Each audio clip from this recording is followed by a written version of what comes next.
इस वक्त की बड़ी खबर, भारतीय अंतरिक्ष अनुसंधान संगठन यानी कि इसरो आज दुनिया का सबसे बड़ा commercial satellite blue bird block 2 launch करने वाला है। यह लॉन्च अब से थोड़ी देर बाद 8:55 पर और 30 सेकंड के करीब श्रीहरिकोटा के सतीश धवन अंतरिक्ष केंद्र से होने जा रहा है। और पहले इसकी लॉन्चिंग सुबह 8:54 पर रखी गई थी, लेकिन आखिरी वक्त में 1 मिनट 30 सेकंड के लिए इसे बढ़ा दिया गया है। और आज का दिन अंतरिक्ष की दुनिया के विज्ञान के लिए एक ऐतिहासिक दिन होने वाला है। आज जो पेलोड जा रहा है वो अब तक का सबसे भारी पेलोड। इस ब्लू बर्ड ब्लॉक 2 सैटेलाइट को अमेरिकी कंपनी AST स्पेस मोबाइल के जरिए डेवलप किया गया है। इसे भारत के सबसे शक्तिशाली LVM-3 रॉकेट के जरिए धरती से प्रक्षेपित किया जाएगा। इस ऐतिहासिक मिशन में अगली पीढ़ी के कम्युनिकेशन सैटेलाइट को लो ऑर्बिट अर्थ में स्थापित कर दिया जाएगा। इस सैटेलाइट को दुनिया भर में सीधे स्मार्टफोन तक 4G 5G high speed cellular broadband उपलब्ध करवाने के लिए डिजाइन किया गया है। AST स्पेस मोबाइल कंपनी का दावा है कि इस सैटेलाइट के सफल लॉन्च हो जाने के बाद 6 अरब मोबाइल यूजर्स बेहतर कनेक्टिविटी हासिल कर पाएंगे। तो थोड़ी देर बाद लॉन्चिंग होने जा रही है इसरो के सबसे शक्तिशाली रॉकेट LVM-3 से, और 6 अरब मोबाइल यूजर्स को बेहतर कनेक्टिविटी का टारगेट है। बहुत बड़ा पेलोड है और इसरो के लिए एक बहुत बड़ा मील का पत्थर साबित होगा जब इसे सफल तरीके से प्रक्षेपित कर इसे कक्षा में यानी कि अंतरिक्ष में स्थापित कर दिया जाएगा और एक कई आयाम भी ये खोल सकता है। हमारे साथ खास मेहमान वेंकटेश शर्मा, पूर्व डायरेक्टर इसरो से जुड़ गए हैं। सर, आज का दिन इसरो के लिए किन मायनों में बहुत अहम हो जाता है, क्योंकि ऐसे तो बहुत सारी लंबी एक फहरिस्त है जो उनके नाम के साथ जुड़ा हुआ है, लेकिन आज का जो ये खास प्रक्षेपण है, लॉन्च है, ये किस तरह से अलग है? ये बहुत बढ़िया और very big milestone for the country मैं बता सकता हूं, क्योंकि पहले बार हमने 6500 kg payload that satellite payload को हम लोअर ऑर्बिट LVM-3 से लेके जा रहे हैं। ये हमारा माइलस्टोन होगा, क्योंकि ये LVM-3 अब तक 4500 kg CMS-03 के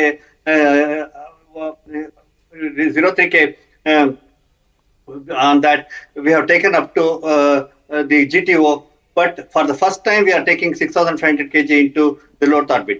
आप देखिए हमारे साथ 4 लॉन्च व्हीकल है, SSS launch vehicle, small satellite launch vehicle, launch on demand up to 400 kg हम लोअर ऑर्बिट ले सकते हैं। और हमारे पास है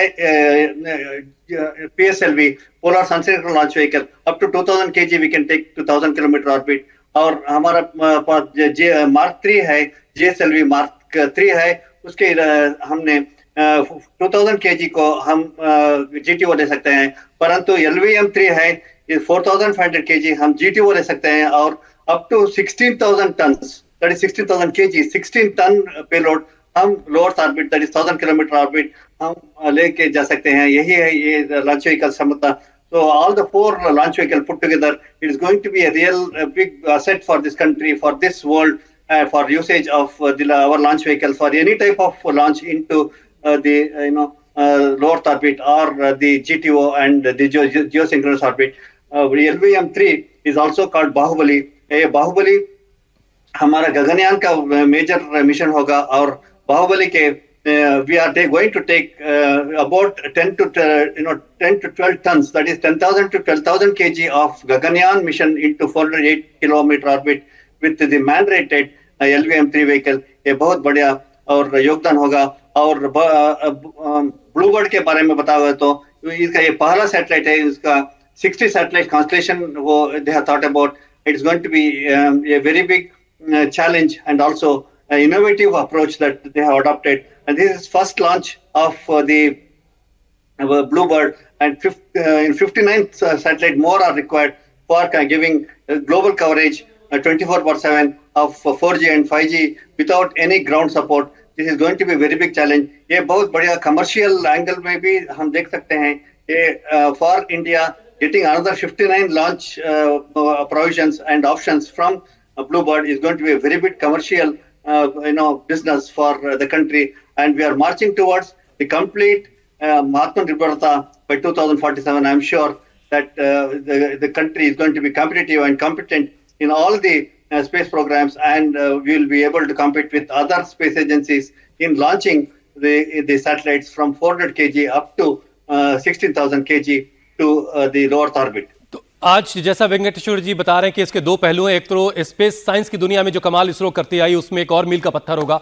दूसरी तरफ जो बेहतर कनेक्टिविटी है, मोबाइल कनेक्टिविटी, उस दुनिया में भी एक क्रांति आएगी।